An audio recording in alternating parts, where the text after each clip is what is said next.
are very tired. But let me tell you some stories about what Nandakumar has left, and then I'll come back to my mathematics. Okay, it is completely different. So again, let us go back to the. I want to tell. Let me go back to the Weierstrass theorem. So what Weierstrass theorem says that every continuous function can be approximated by polynomials, and the idea of the proof is that he takes the Gaussian and he convolves with it, right? That is what I wrote. The Gaussian, that is the 1 by square root of 2 pi t integral e to the power minus mod x minus pi the whole square by 4t f of y dy, call it ft of x, let us call it just ft of x. Oh, sorry. Hello? Yeah. ft, I mean, just I want to connect this with this and conservation laws, whatever it is. Okay. How it is all connected is again the basic concept is Weierstrass function theorem, Weierstrass approximation theorem. So if you look at this, then if f is discontinuous, f is continuous, discontinuous, it is irrelevant. This convolution turns out to always be smooth. However smooth you want is that. For example, f is a Heaviside function 1 here and 0. Suppose f is given that. This basically looks like something like this. It smoothens the discontinuity. Okay. So this is the basic concept of the convolution. So what happens is that then Weierstrass proved that if f is continuous, then he shows that ft converges to f uniformly as t tends to 0. And this is and then you use the Taylor's power series expansion to show that you can truncate it, you will get a polynomial. Therefore, the convolution makes whatever you have got, it smoothens it out. And what happens is that this ft satisfies the following equation: dft by dft by dt is equal to Laplacian of f of t, or Laplacian or f Laplacian in n dimension f of t, and f at 0 is equal to your given a function f. It satisfies the heat equation. If a solution to the heat equation, if you take it, then whatever however bad the f is, the solution is always smoothens it out. So this is a concept which is used in many places. The first place the engineers use is the image processing. If you take f to be the image, smoothens it out. So a distorted image, they try to at some time t it becomes smooth, therefore you will get a clear image. That is the starting part of image processing. The second one is that this is the viscosity solution. So again, as pointed out by Nandu, that if you are looking at the equation of the following kind, ut plus d by, no, this is the Eichenall equation. Let us take that du by say grad u square equal to 0. This is the equation which comes in many places. So what you do is that if you do not have it, you can solve it.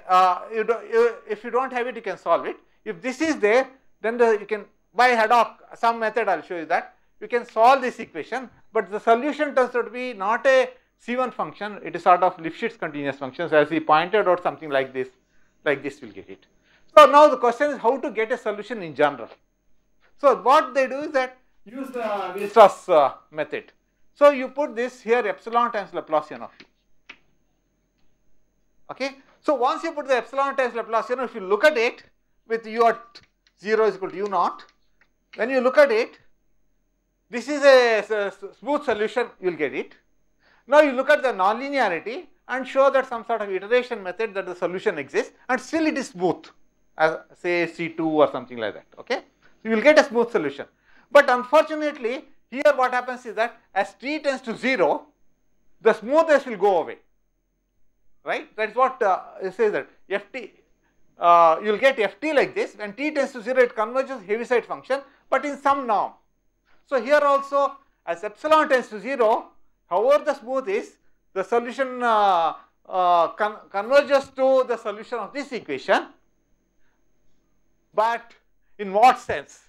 That sense is given by what is known as the viscosity sense. Where the viscosity name originated from this epsilon, because it is the term which comes from the Navier-Stokes equation. It is just a terminology, nothing to do with anything else. So, okay, this is how the viscosity solutions were discovered. Okay, discovered. Now, it was not earlier, it was not like this. So, it all started from the work of Kruskov. So, this is the story I am going to tell. That is so Kruskov, 1970, I think 70 or 71, he solved a very famous problem in the conservation laws, namely that if you have to say in one dimensional, right, it is called the Burgers equation, or in higher, this also, in higher dimensions also, look at this equal to 0. You would like to solve an equation of this kind. This is a famous conservation law called the Burgers equation, which is a toy model for Navier-Stokes equation in one dimension. So, the question is that how to get a solution to this problem. So, what is that? He adopted this viscosity method. He like it as epsilon uxx. For this, you can actually you can get a solution. You can write down the integral form of the equation and then iteration method, fixed point method. You can get a solution to this problem, and then you call this u epsilon. Then allow u epsilon tends to 0, u epsilon converges to u to something, but where does it converges? It's not in C0 topology or something. It is in some weak topology, and that u satisfies the conservation law, and he got all the bounds, everything, and also he gets the uniqueness. They called what he developed what is known as the entropy and the uniqueness, everything. Okay, he developed it is called entropy and uniqueness. Okay. So, and this uniqueness is really a very famous theorem which uses what is known as the doubling variable method. If you don't bother about it, just I am using the words. Now comes the story. So, in 1978, I think you know that Crandall, both Lyons and Evans are the students of Crandall. They are working. They were working on this problem because these solutions for the Hamilton-Jacobi. No, this can be transformed to a Hamilton-Jacobi equation, namely dV by dt plus dV by dx, say r. Okay, dV by dx equal to 0 by just integrating that u is v is equal to integral of u. If you take v is equal to integral of u, then this transform to the Hamilton-Jacobi equation. Okay, they are looking at the solutions of this equation. So, they want to make the sense of as u epsilon converges to 0, what is the meaning of this convergence, etc. Then, because this is a parabolic equation already has a maximum principle. Using that maximum principle, they got a concept of viscosity, and they defined the viscosity. At the first, it was actually Evans told me that he did it first in some special case. Then Crandall and Lyons developed it as a complete theory of viscosity solutions. And the basic idea is that the proof of uniqueness, the viscosity solutions are unique, and they uses the method of doubling variable method of Kruskov. Okay, this is how the story went. So everybody attributes this viscosity solution to the Crandall-Lyons. Okay, now comes the story. It was something in 1950, something between when was it? Between 1995 or something like this. There was a conference in Moscow. So, on Hamilton-Jacobi equations, a lot of people were there. It is an international conference at Moscow State University. So, people are giving. Kruskov was in the audience. Okay, and somebody, one of the speakers went to the board and he wrote the viscosity solutions of Crandall, Lyons and Evans. Okay, and seeing Kruskov in the audience, he added the word Kruskov also. These people comes late. He word the add Kruskov and went, he gave the lecture and went back. So, but still that thing was there. What Kruskov did is he came to the stage.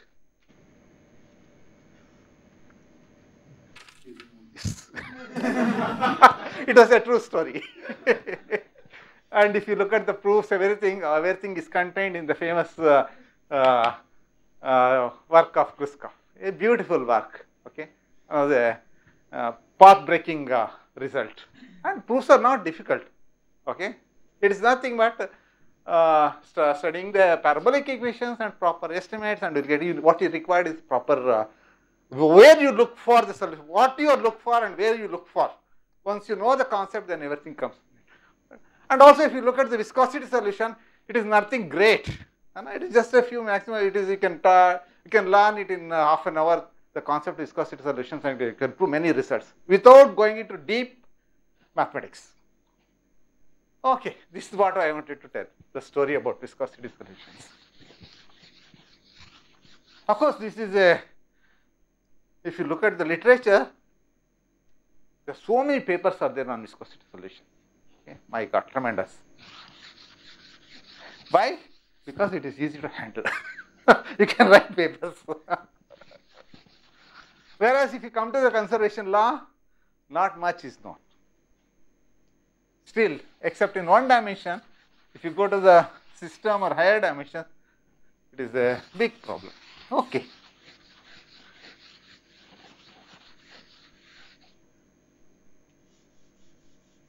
Okay, let us come back to this.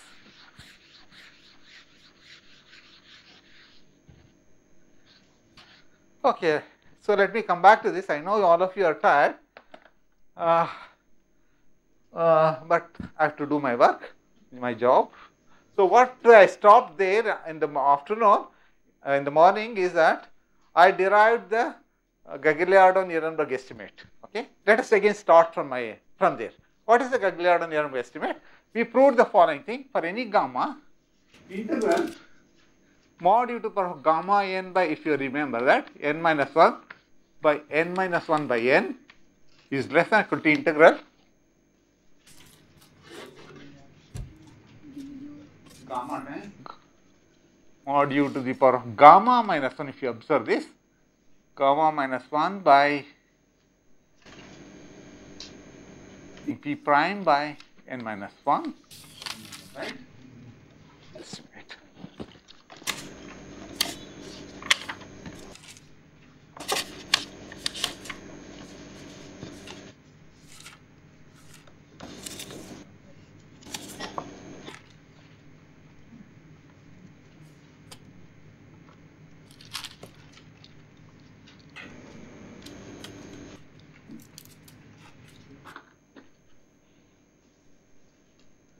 To the power of p minus 1 p prime to the power of 1 by p prime into integral of grad u to the power of p raised to the power of 1 by p.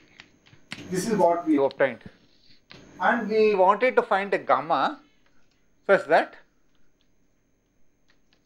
this exponent must be equal to this exponent, right? That is n gamma n by n minus 1 is equal to gamma minus 1 p prime. When you solve for gamma, this implies that gamma is equal to some number, and gamma n by n minus 1. So gamma, let us say, what is gamma? Gamma is equal to p into n minus 1 by n minus p, and n gamma by n minus is equal to np by n minus p. This is valid provided p is less than n. So that I can, same exponent, I can bring it here and I will get the estimate that norm of u in p star is less than or equal to some constant as norm of du in p. So this is the estimate, you can get it. So now what happens, now the case what happens is that when n is equal to p, when n is equal to p, the p star becomes infinity, n is equal to p, p star becomes infinity. So does it imply that is what is the norm of u in p star? Norm of u in p star becomes L infinity norm, the bounded. Do you get the bound? In fact, it is false. You can easily give examples show that when n is equal to p, when n is equal to p, in general u need not belong to L infinity.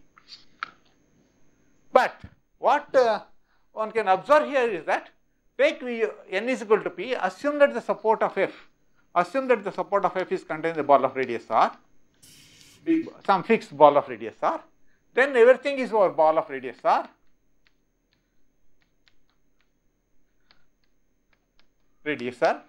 Now if you look at this one, gamma n by n minus 1, gamma minus 1 by p prime, what happens is if you look at it, n is equal to p, this becomes both of say gamma n by n minus 1 is this one as it is, and here it becomes p prime is equal to p, so n is equal to p, therefore p prime is equal to n by n minus 1. So here we will get gamma minus 1 into n by n minus 1, then n is equal to p. So the exponent, if you look at it, if you the higher order, this is gamma n by n minus 1 is a bigger exponent than gamma minus 1 by n minus 1. I can repeat it. See, from gamma minus 1 I can go to the gamma minus 2, gamma minus 3. Finally I can go up to LP estimates. Therefore, whatever gamma is, I can always bring down to LP estimate. Therefore, that implies that what happens is that in the case of p is equal to n, u is in LR of omega, LR of ball of radius r for all r less than infinity. So that is u is in all L gamma estimate. So this is the optimal estimate you can get it. So this is the first observation from the Gagliardo-Geramo estimate. So that takes care of this p is equal to n, p less than n and p is equal to n. Of course, you can get a little bit more than that, but let me stop at this thing. And p is greater than n, I am not going to prove this result, it is there. You can show that if p greater than n, you can show the following thing. Norm of u in, it is a bounded,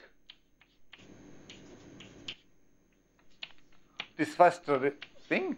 Secondly, it is a Helder continuous. For any 2 points ux minus uy is less than equal to constant times mod x minus 2 to the power of 1 minus n by p, 1 minus n by p into norm of u in 1p. So this is called Morris estimate. So this is what happens. There are 3 cases, p less than n. So let me write p less than n, it is in LP star. So what is the estimate? So p less than n, then W1p is contained in LP star bounded. So p equal to n, and the support of f is in a fixed. So that is W1p of omega. This is contained in LR at every r less than infinity. Third one is when p is equal to n, then u satisfies this condition.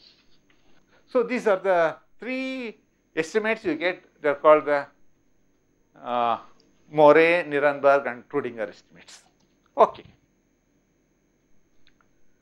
So what else you can get out of Sobolev spaces? So there is one more concept is there. Let me write down. This is interpolation inequalities. Let me write down what is meant by interpolation inequalities.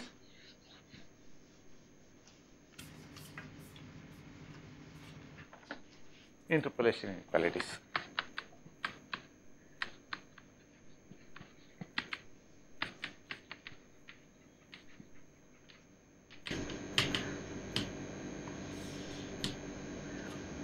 So what it says? Suppose you have got 2 numbers, P1, say everything 1 greater than P1, less than P2, less than P, less than P2.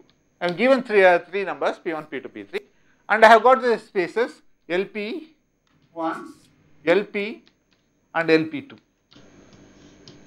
So what is the relation between LP1, LP and LP2? It depending on the measure of omega. You can say that one is contained in the other is contained in the other. Otherwise, there may not be any relations. Okay. So now what happens is that suppose u belongs to LP of omega.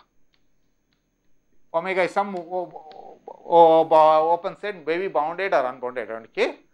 U is an LP of omega. Then I can always decompose this as a function or 2 functions. Okay. U can be written as u1 and plus u2. I am going to write it as. So for a fixed lambda positive, I am going to define u1. It depending on lambda, u1 of x is equal to ux if mod ux mod u of x is less than or equal to lambda and 0 otherwise. u2 of x is the complement of this 0 if mod x is less mod x is less than or equal to lambda and u of x if mod u of x is greater than lambda. And then you can easily say that u is equal to u1 plus u2.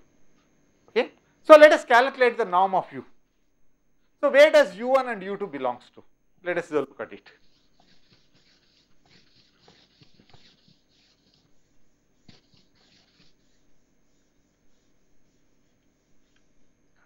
So where does u1 and u2 belongs to? My claim is that this belongs to LP1, this belongs to LP2. I can write it, let me see. So what happens? Integral mod u1 of x to the power of p1, I will write it as integral, this is same thing as mod ux to the power of p1, where on the set where mod u less than or equal to lambda p1. Yes. So this I will write it as integral mod ux to the power of p into mod ux to the power of p minus p1, alright, on the set where mod u less than or equal to lambda. Now p minus p1 is positive and mod u is less than or equal to lambda, therefore this is quantity is less than or equal to lambda to the power of p minus p1 into mod ux to the power of p. Now I can replace this by entire set omega. So the function u belongs to LP1. Next I will use the same thing, take u2 mod u2 x to the power of p2. Okay, this is same thing as mod ux greater than or equal to lambda mod ux, again I will write it as p to mod ux to the power of p2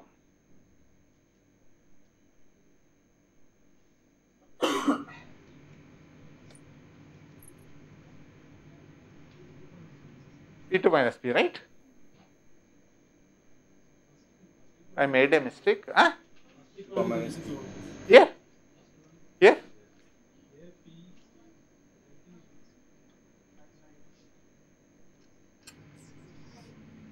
Let us say, maybe I have to change it maybe. So you are right. So I have to p minus p1, no, it is positive, right? Right. P1 minus p. Okay. P1, you are right, sorry. P1 minus p, this is negative, right? So then I will make it, this is greater than lambda.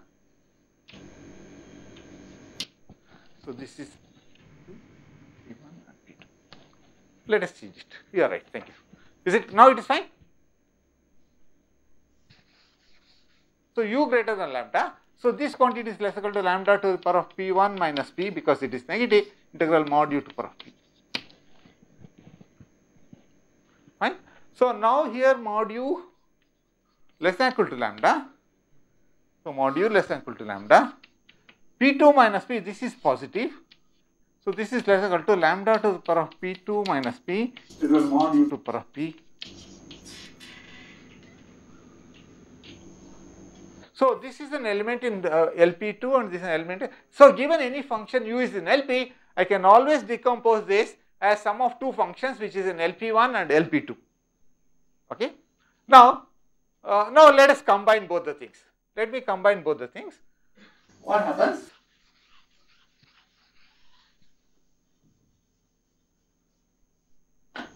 So integral mod u to the power of p, I will write it as mod u is less than or equal to lambda mod u to the power of p plus mod u greater than lambda mod u to the power of p. I can write it and decompose this in two parts. I know. So I do the same analysis. This one I can write it as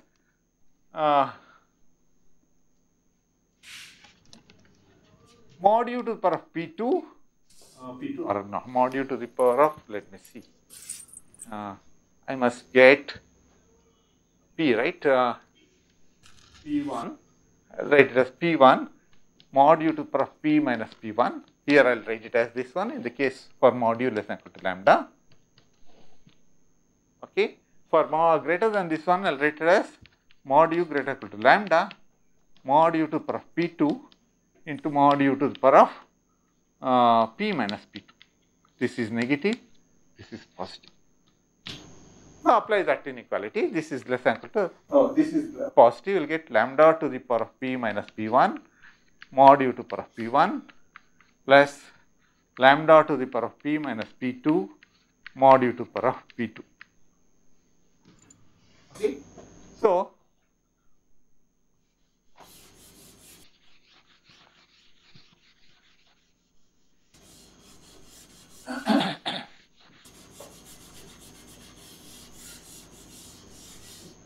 okay. Now my lambda is my choice. I can choose whatever lambda I want. I choose this lambda. This is another trick which you use quite often. This is also the trick that you take these two quantities and choose lambda such that these two quantities are the same. Okay. So, if I do that, what you get is that lambda to the power of p minus p1, this is equal to norm of u p1 to the power of p1, right. This is precisely equal to norm of u p1 to the power of p1. This is nothing but norm of u p2 to the power of p2, right. So, norm of u to p1 to the power of p1 is equal to lambda to the power of p minus p2 norm of u p2 to the power of p2, right. This is the question. Therefore, bring it to this side, you will get lambda to the power of p2 minus p1 equal to norm of u p1 to the power of p1 by p2 to the power of p2 by norm of u p1 to the power of p1, or lambda to the power of p minus p1 is equal to now this one. So, I will write it here p2 minus p1. Therefore, this is equal to 1 by p2 minus p1. So, and also therefore, this must be equal to, I will write it as p minus p1 is equal to p minus p1. This is what you get. Now, since these two are equal, therefore, norm of u to the power of p is less than equal to, this is equal to this, therefore, it is twice of this, twice of lambda to the power of p minus p1 into norm of u p1 to the power of p1. Just twice of that. Now, I know that lambda to the power of p minus p1 is equal to this. Substitute there, and there is a factor p1 to the power of p1 to the power of something, it gets cancelled out.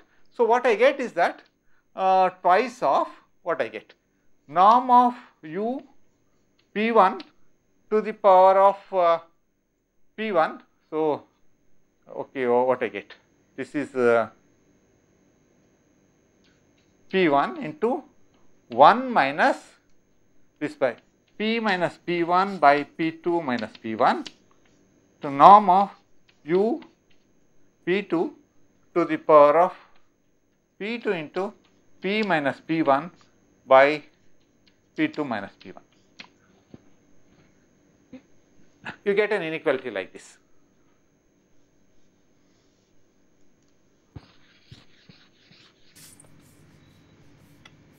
So, from this what do you get? Let us simplify this. So, I am taking the pth norm of here, I am going to do this by p by p, take the pth norm. Now, let us evaluate it. So, now you just p1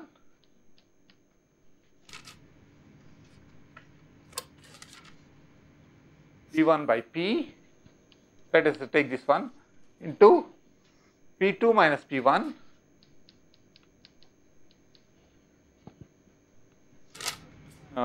this one, let us see.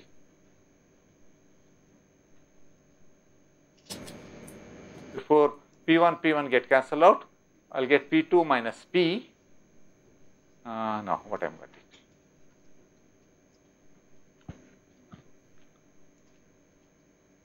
I will leave this an exercise, it is easy to, I can write this is equal to 1 minus theta and theta. I will write it as like this, where you can easily see that 1 by theta satisfies that 1 by p is equal to theta times p1, theta p1 plus 1 minus theta times P2. Just write it as theta is equal to this, then you can show that when theta is equal to 1, no, I think here you will get 1 minus theta, you will get this. So, this is a relation, you will get it. Therefore, finally what I get is just, it is a simple calculation. You can show that norm of u in P is equal to some constant times norm of u P1 to the power of, I write it as 1 minus theta into norm of u P to the power of theta, where 1 by P can be written as 1 minus theta by P1 plus theta by P2. Let us say, I think, let me see, and theta is equal to 1, that is 0, 1, 0, yes, this is what you get it. Just write down simplification, you will get this. So, such an inequality is called interpolation inequality. Interpolation inequality is that what is the norm of the middle one in terms of the norm of the other two things. Okay. So, this is this plays a very crucial, this is a very crucial role. You are going to use this in the when you in the next week in Navier-Stokes equation. It plays a very important role. Okay, this one inequality. So, I would like to give another inequality. This is with respect to the LP spaces. Now, what can you say about the inequalities, interpolation inequalities in Sobolev spaces? Next, we are interested in interpolation inequalities in Sobolev spaces.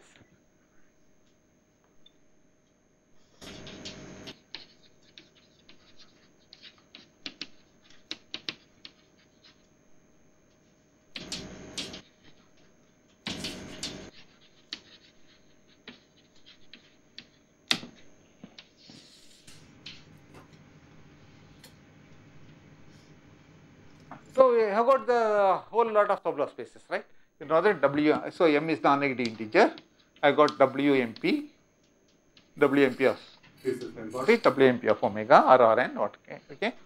So, I know that by definition WMP is contained in WM minus 1P is contained in etc. All of them contain W1P contained in LP. So, these are the it is natural embeddings are there. Now, let us say, now I want to know that W, let us take the, this is extremal one, this is extremal, these two are extremal things like this, LP1 and LP2. Okay. Now, I want to look at WKP in between. Can you estimate this norm of WKP in terms of norm of LP into norm of WMP? Okay. So, the question is, can you say that norm of U is in WMP, WKP can be estimated by norm of U in P to the power of something to norm of U in MP to the power of something? This is the question. Followed? I am asking the same interpolation estimates for the Sobolev spaces. So, the theorem is that so before this I am going to make this one, I am going to define mod U Kp to the power of P is, I will write it as integral modulus of d alpha of U to the power of P for mod alpha is equal to K. I am not going to take for all derivatives up to order K, only the highest order derivatives I take it. Okay. Then the theorem says that they can find a constant C positive such that modulus of U in Kp is less equal to constant times modulus of U0 in P to the power of 1 minus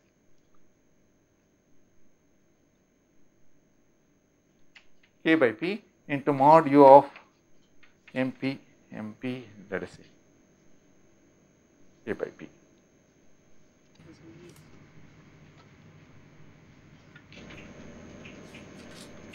So, this is the result note like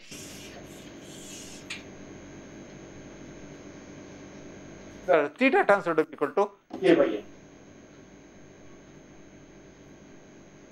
That is the any Kp norm, of course, then you can sum it up. The Kp norm is dominated by the LP norm to the power of 1 minus K by M 2 times the highest empty norm to the power of k by m. So, this is another very important in interpolation inequality, and the proof is again just an integration by parts, I mean mean value theorem, nothing more than that.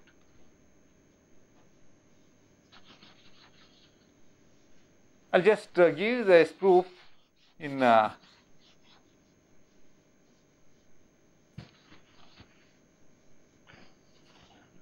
the case k is equal to 1, I am going to give illustrate the proof, afterwards it is just an integration. 1p is less than or equal to constant times mod u 0p, m is equal to, I am taking m is equal to 2, k is equal to 1, m is equal to 2, I am going to take this to the power of 1 minus of to mod u 2p to the power of half.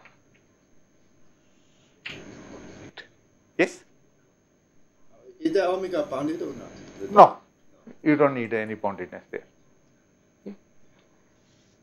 Okay. How does one prove it?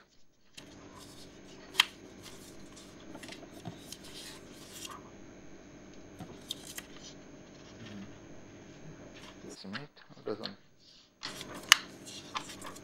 First, we prove it for one dimension. Okay. Suppose there are several steps. Step 1. Suppose g is a C2 function in the closed interval 0, 1, and I would like to calculate g prime at 0 in terms of something. Okay. So, I will write it, just a minute, g prime at 0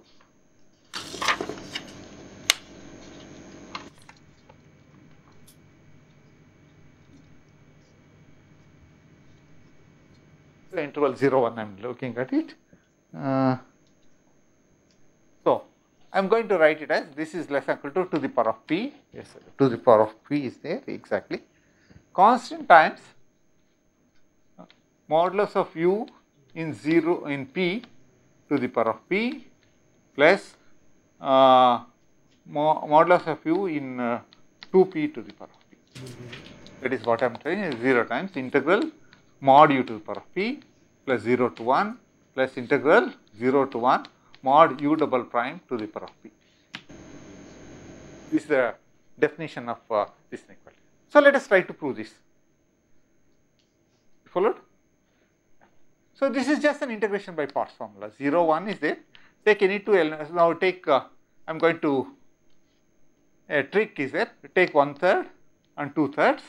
Take any point x here, any point y here. Yes? Sorry, you are getting the G.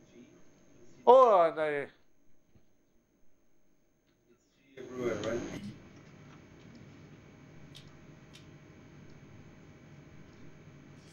okay. So, idea is that mean value theorem or integral. Okay. So, divide the interval into 3 parts, 1/3 interval and 1/3 interval, 1/3, 1/3. Take any point x here and any point y here. Okay. Apply the mean value theorem.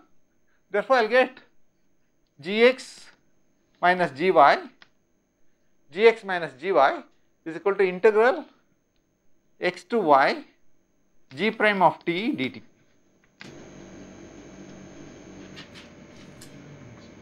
Right. So, I will use this g prime of, I want that, or I want a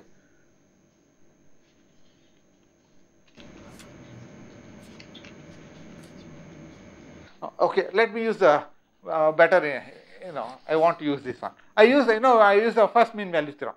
The mean value theorem says that gx minus gy by x minus y, there is a point g prime of xi. Okay. So, this is the first mean value theorem. Just tell. No.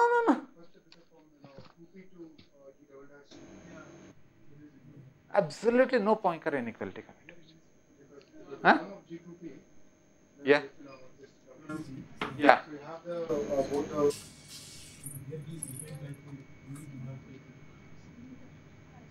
No. What is it? Right? No, it is not the W, it is highest order term, not the lower terms. I am not taking the lower terms. That is why I change the notation. Okay, highest order term. Okay, changes the notation. So, So therefore, there exists some point xi. I don't know where the xi belongs to. I get one xi. So modulus of G prime xi is equal to modulus of this. I'll write it like this. This is the first mean value theorem. Given any 2 points xy, I'll get a xi satisfying this property, right? So this quantity is less than or equal to, and also you know that mod x minus y is greater or equal to 1/3 because of the choice.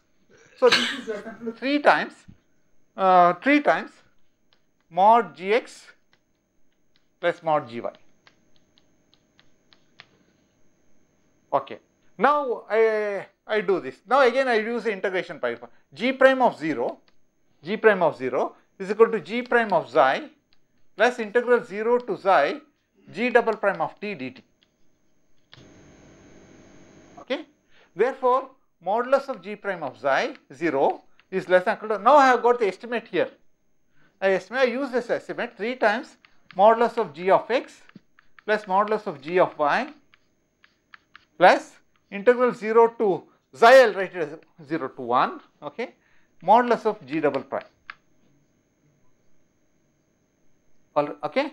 Now I integrate this, the entire inequality integrate from, integrate it 0 to x, 0 to 1/3 with respect to dx and 2/3 to 1 dy. Integrate this from here to here and here to here, the entire inequality. Okay. So what you get?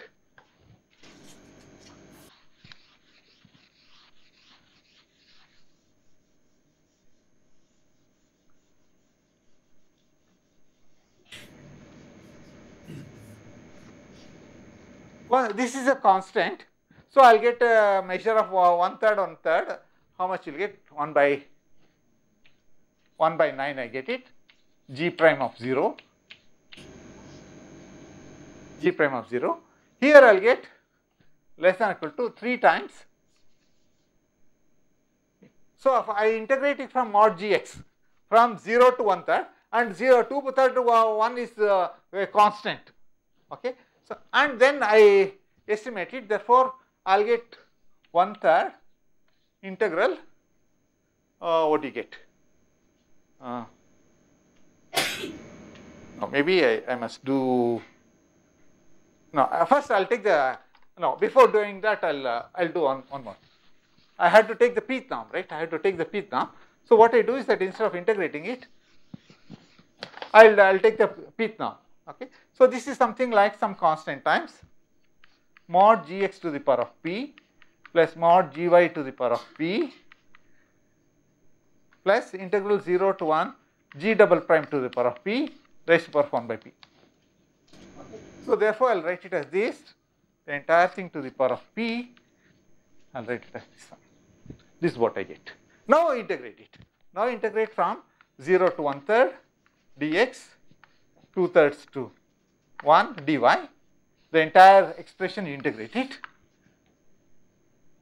and yes, so this will get that, as I said, 1 by 9 g prime of 0 to the power of p is less than or equal to, I'll get some constants with respect to y variable, I say I get some constant with respect to x variable, this is just a constant. So when I integrate it, I'll get exactly some constant times, and then these two are dominated by the pth norm. So exactly is nothing but gx to the power of p plus g double prime of x to the power of p. So this is the step 1. That is what I wanted to. Okay. So good. Where is it? So step 2 is the dilation. Make it a dilation.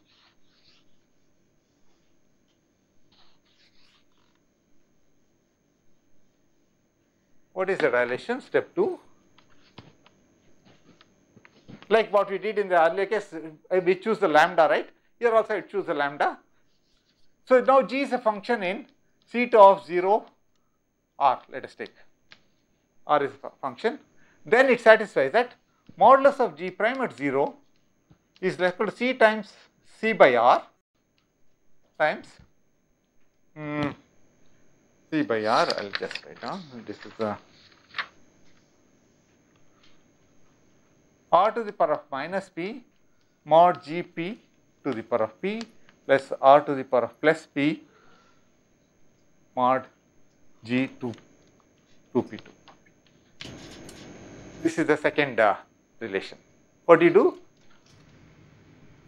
So, proof is follows this. Now, g is a function is twice continuous differentiable in 0r.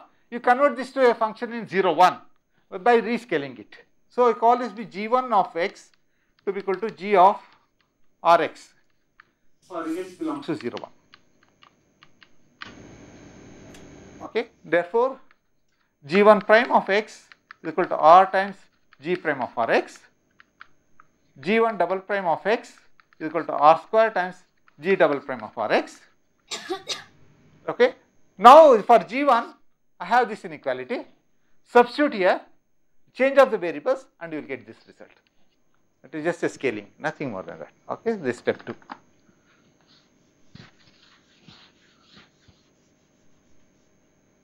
Okay. Step 3. So, now we want to extend this to the Rn. We are in Rn. Okay, I would like to extend this to in Rn. So, what you do is that now G belongs to C2, maybe with compact support, okay, to make the okay, so of Rn. Consider this.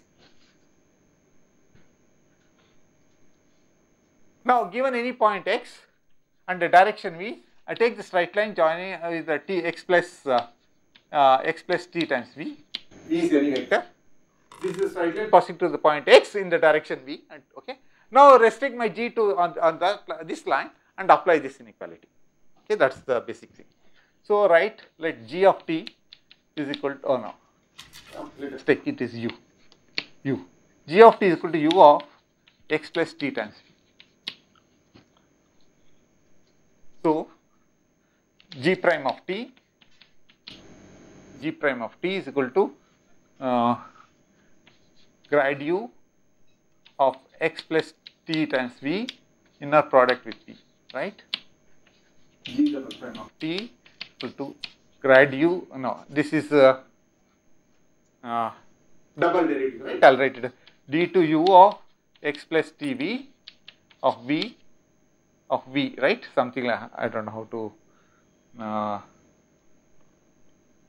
this is a matrix, right? This thing on v, acting on v. This is a n by n matrix. Acting, this is therefore it is a AVV, inner product AVV. There is a second derivative is what you get. Okay. Now I am going to take. Now what I am going to take my v to be equal to mod v is equal to 1. That is, I am looking at the Sn minus 1. Sn minus 1 is a sphere. All v so that mod v is equal to 1. So therefore, I will get G prime at 0. G prime at 0 is equal to this quantity modulus of grad of u at x comma modulus. So now I am going to apply this. Therefore, I will get that modulus of grad u x comma v to the power of p. I am going to apply this inequality.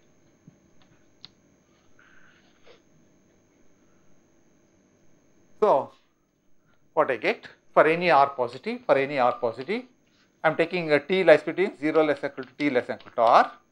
Apply this inequality here, less than equal to some constant times integral. So 1 by rho, 1 by r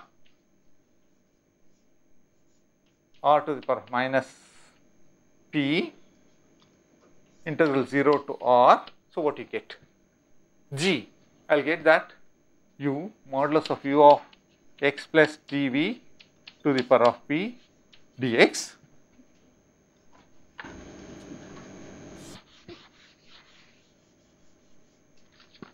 plus r to the power of p integral 0 to r d2 modulus of d2 u of x plus tv v to the power of p. This is what you get. Now I use the then I use this. I know that mod v is equal to 1. I apply this less than equal to c times r to the power of minus p integral 0 to r u of x plus tv to the power of p dx, sorry, not dx, this is dt plus 0 to r, this I get r to the power of p modulus of d to u of x plus tv to the power of p dt, because mod v is equal to 1. I can apply the norm, there is a norm of that. So, I don't need this step 2, step 3, all these things are not needed.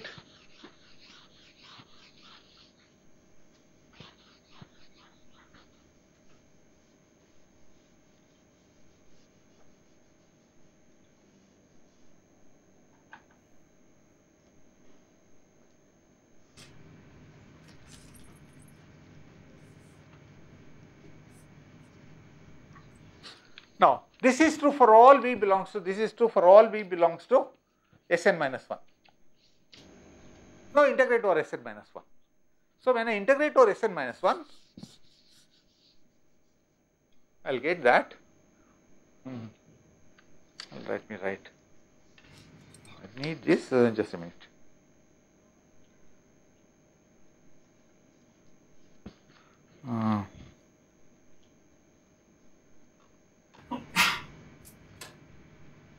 So, integrate over Sn minus 1, what do you get? I get grad u omega to the power of p d sigma of omega, this is Sn minus 1 surface measure, is less equal to constant times c by r to the power of minus p integral over Sn minus 1 integral 0 to r modulus of u of x plus t, I will write it as just t omega to the power of p dt d sigma of omega plus r to the power of p integral of Sn minus 1 integral 0 to r modulus of d2u of x plus t omega to the power of p dt d sigma of omega. Fine. Now observe the following thing. Given this is a sphere Sn minus 1, given any vector v, given any vector w, you look at w dot, okay, now any vector, okay, xi, any vector xi, look at xi dot omega, omega is an element on the sphere. So look at this one. Then if you look at calculate over omega to the power of p d sigma omega, you can always bound it by, you can always dominate it by modulus of xi to the power of p for some constant. Because I know that at least that is what I am to say, it is omega, where is that? Xi is somewhere here, right? Xi, so let us take xi by mod xi. Okay, mod xi, okay. I want to claim this one. So xi by mod xi is somewhere here, xi by mod xi is somewhere here. So integral over Sn minus 1, I can always integrate over, this is greater equal to integral over only this portion of it, and that portion can be dominated by greater equal to some constant. Okay. Therefore, this quantity is always greater equal to mod xi to the power of p for some constant c. I am going to use that to claim that this implies that grad u, this is a fixed vector xi ux to the power of p, some constant, of course, some constant like this. Okay.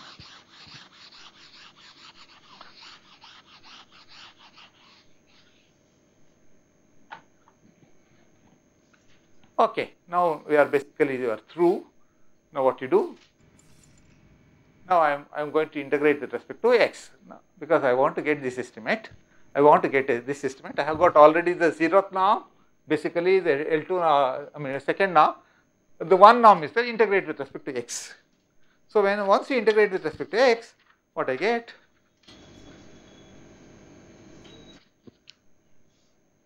Integral over Rn, constant length Rn, grad ux to the power of p dx is less than or equal to p by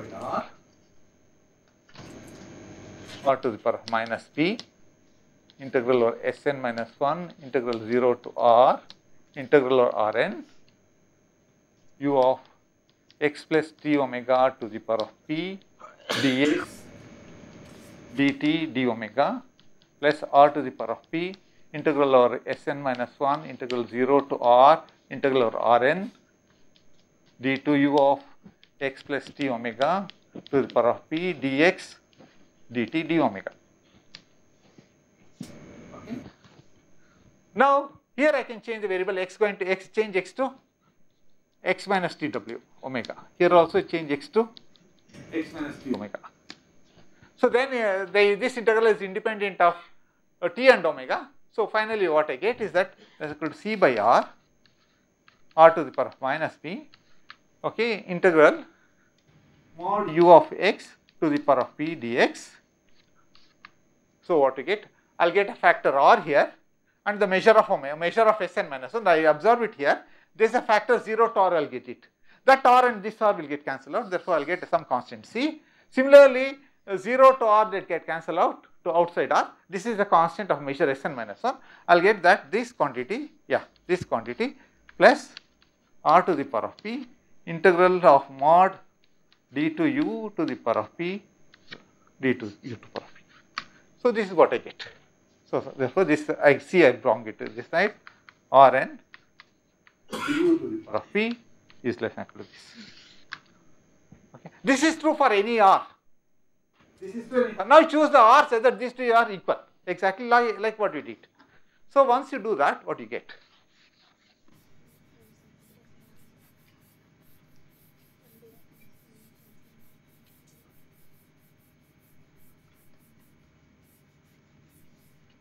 So, choose R, so that both the terms are right, r to the power of minus p, this is precisely equal to mod up to the power of p equal to r to the power of p mod d2u to the power of p. This is precisely equal to r to the power of minus p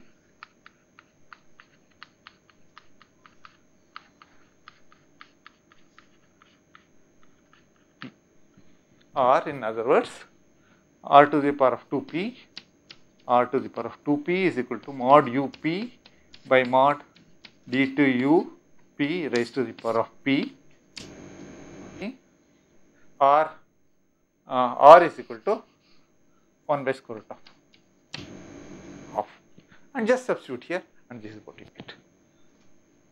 Okay. So, that proves the inequality. Now, for a general inequality, I use the induction. From this, you can use the induction to get this inequality. So, this is another interpolation theorem which I am going to use it, which also in the Navier-Stokes equation you are going to use this. So, there are two inequalities. I have got another 15 minutes time.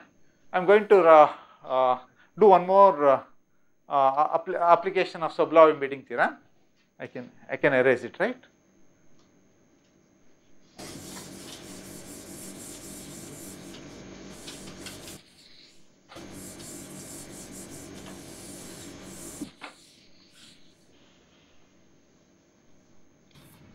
So, if you look at all the proofs, everything, maybe in the next week you are going to learn the Navier-Stokes equation, so called the millennium problem, etc.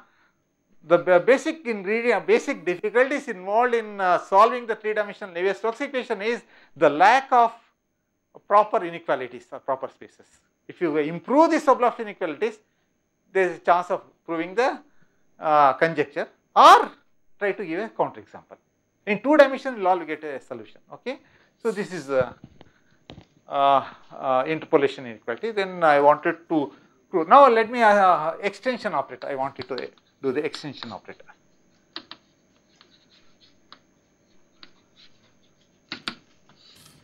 Okay. So, I want to. So, what we had done earlier, you take any function. This is x in direction. This is x prime direction. This is Rn plus. This is Rn minus. Right. And suppose you have got a function u which is equal to Ck of Rn plus closure, k times continuously differential function up to order, say let us call this m. M times continuously differential functions in the closed subspace, closed space. Then we know that you can define the extension u of x prime xn. How did you define this? U of x prime xn, in the case xn is positive, x prime xn, the reflected point is equal to x prime minus xn. If the point is in the below, then you write it as sigma gamma j u of x prime minus j xn if xn is less than 0. This is well defined because minus j xn is somewhere, minus j xn is somewhere here, minus j xn is somewhere here. So it is well defined, and I choose the gamma so that minus 1 to the power of L, j is equal to 1 to k plus 1 to m plus 1, minus 1 to gamma j is equal to 1 for all 1 less than equal to 0 less than equal to L less than equal to m. This is the condition under which you know that gamma just exists, and this becomes an extension operator from Cm of Rn plus to Cm of Rn. So it is a mapping from Cm of Rn plus closure to Cm of Rn plus, and also it satisfies, I already calculated, the norms are bounded, that is norm of d alpha of EU of x prime xn LP norms to the power of p or Rn is dominated as some constant times modulus of u of x to the power of p or Rn plus. Okay. So this is I already you proved it. Okay, just use this change of variable formula and you will get the result. Okay, this is true for all mod alpha less than equal to m. So now I want to do the following thing. I want to, this is Cm of Rn plus. I would like to extend this to my natural thing is Wmp of Rn plus. So I want to extend, can you replace this by Wmp of Rn plus? This is the question. So what is the difficulty which you come across in order to do that?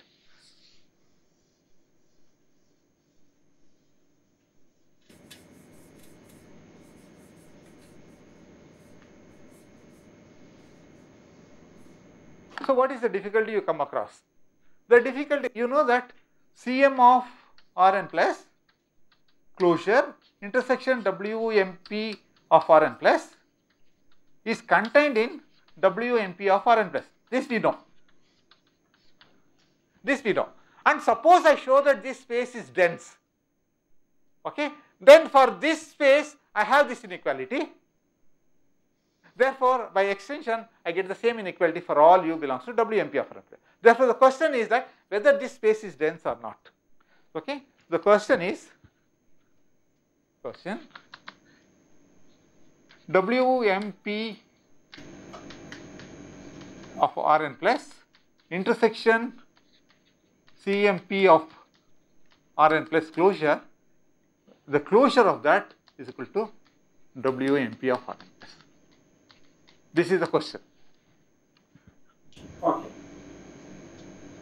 Now, earlier we proved that by the given any domain omega, we can exhaust omega by sequence of compact sets, increasing it. So using that property, we proved one result, if you remember, right? I didn't give the complete proof that C infinity functions in omega, intersection Wmp of omega is dense. This is dense. This is dense, we have proved. That means that C, now take omega is equal to Rn plus. That means that we have got C infinity of Rn plus intersection Wmp of Rn plus. This is dense. This is dense in Rn plus. Now, what is the difference between here and here? Here, the functions are what? Their functions are C infinity functions for xn positive. I don't know what happens when xn is equal to 0. Okay, I want in order to apply this extension, I need that the functions must be continuous up to the boundary xn is equal to 0, and also derivatives also must be continuous up to the boundary. Then only I can apply this. Therefore, now from this, how do you get this result? From this, how do you get this result? This is Huh? Cm, this one? There is no P, sorry. Yeah, fine, okay. You understand the difficulty in applying this one? There's one more step you have to do it. So this is the trick. The trick is that, where is that? Okay, let me tell you. The trick is that you have got xn, this is upper of space, xn. This is x prime. Now take any epsilon positive. Take any epsilon positive. So what I do is I start with, instead of showing that this is, I want to show that this is equal to dense. It is enough to show that this is dense here. And this is dense here, therefore this is dense here. Therefore to begin with, I take a symmetry function in Rn plus, which is in WMP. So take a function u belongs to symmetry function in Rn plus, intersection WMP of Rn plus. You understand what I am telling? I am taking a function which is symmetry and also all the derivatives are in LP spaces. Okay, good. Now I want to approximate this by a function, say gk, functions are uk, which are in symmetry functions in Rn plus closure, intersection WMP of Rn plus.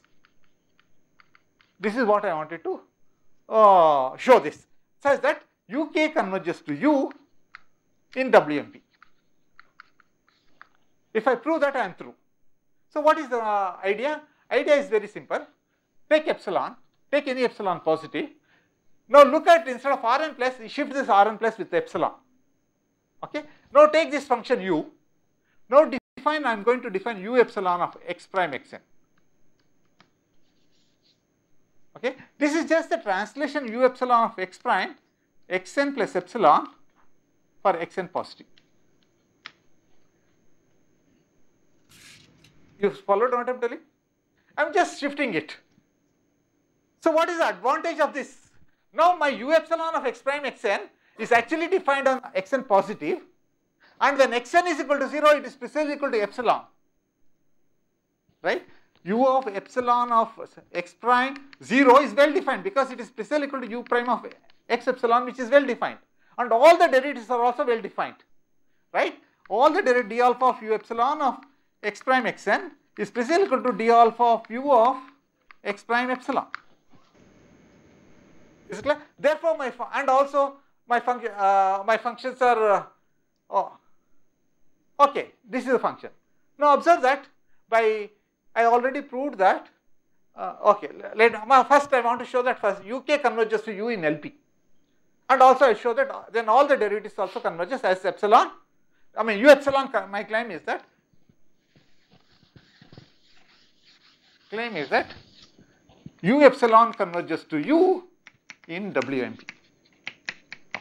If I do that, I am through. And each u epsilon, where does u epsilon belongs to? That u epsilon, because of this property, u epsilon belongs to symmetry of Rn plus closure. Because up to the, okay. So how do you do this? Let us take this one. So let us take u epsilon of x minus ux to the power of p over Rn plus dx is nothing but Rn plus x. So let us take En is equal to 0, 0, 0, 1. So this u epsilon by definition is equal to u of x plus epsilon times En. So u of x plus epsilon times En minus ux to the power of p dx. I know that as epsilon tends to 0, this converges to 0 because I already proved that the translation is a continuous operator on the LP spaces. So this converges to 0 as epsilon tends to 0. Similarly, all the derivatives goes to 0 as epsilon tends to 0. So that proves that this result is, see, I already proved that integral over Rn modulus of u of x minus y minus ux to the power of p, this converges to 0 as mod y tends to 0. This I already proved. Okay, these are LP spaces. You extend this to be 0 outside and make it Rn, and pass the limit as epsilon tends to 0 using the continuity of the translation invariant. So that proves that this is dense here, and therefore Therefore, what? Therefore, we have the extension operator on the WMP spaces. Okay. So, what is the I think I'll stop. I'll just take a few minutes and I'll stop. I'm not going to do any mathematics. So, what I want to say is that we have got all these unrelated results. So, we would like to put all together in one group and try to prove some results on PDE. Okay. So, next one is that I am going to use this. I am going to use this for a bounded domain omega. I say that omega is said to be a smooth bounded domain with smooth boundary. Basically, at every point, you can choose a neighborhood around which that when you flatten it out, it looks like upper space. So, if such a thing, then you on this omega also you have got an extension operator. So, using that extension operator, I will prove the very famous result, which is called Rayleigh's theorem, Rayleigh-Konratov theorem. You know that. You know what Arzelà-Ascoli theorem. Arzelà-Ascoli theorem says that if UK is a bounded sequence in C, UK is a sequence of continuous functions on a compact set, which is bounded, uniformly bounded and equicontinuous, then you can extract a convergence subsequence. So, this can be written in the following fashion. Take C1 of closed interval 0, 1, say for example compact set. So, all differentiable functions are contained in the continuous function from 0, 1, right. Any differential function is continuous here. This is a mapping, it is injection, right. T of f is T of u is equal to u. Now, this is a Banach space, this is a Banach space. Now, you take a bounded sequence here. So, take a bounded sequence, that is UK is a bounded sequence in C1. That is what is meant by that. UK is bounded and norm of C1 derivative is also bounded. That is UK in L infinity norm is bounded and norm of UK prime in L infinity is also less than or equal to m. Now, UK prime is less than or equal to m implies that what? Given any 2 points, you will get UKX minus UKY by mean value theorem is equal to UK prime of xi into x minus y, right. This is the mean value theorem. This quantity is less than or equal to, this is bounded, m times mod x minus y. So, what is the conclusion? Right hand side is independent of k and this becomes a equicontinuous family. Therefore, any bounded sequence in C1 turns out to be an equicontinuous family. Therefore, I can apply the Arzelà-Ascoli theorem to conclude that UK has a convergence subsequence. That means I can extract a convergence subsequence here. So, that means what? This operator, if you know this is a compact operator. A compact operator means a bounded sequence will go to the compact set. Okay. So, this is a bounded operator. Now, the question is, this is Arzelà-Ascoli theorem, I put it in a different formulation, in the formulation of the compact operators. Now, I want to do the same thing. Suppose you take W1P of omega. This is certainly contained in LP of omega by definition. Okay. Now, I am assuming that omega is bounded. We need this. If omega is, it is entire space, the Arzelà-Ascoli theorem is not correct. So, I assume that omega is bounded. Therefore, this is contained in this. Is it compact? That is, take a bounded sequence here. Can you extract a convergence subsequence in LP space? Okay. So, in fact, it is true. So, this is what I am going to prove that. Once I prove this, I have got enough all the materials to do PDE. Okay. So, I think I will stop at this.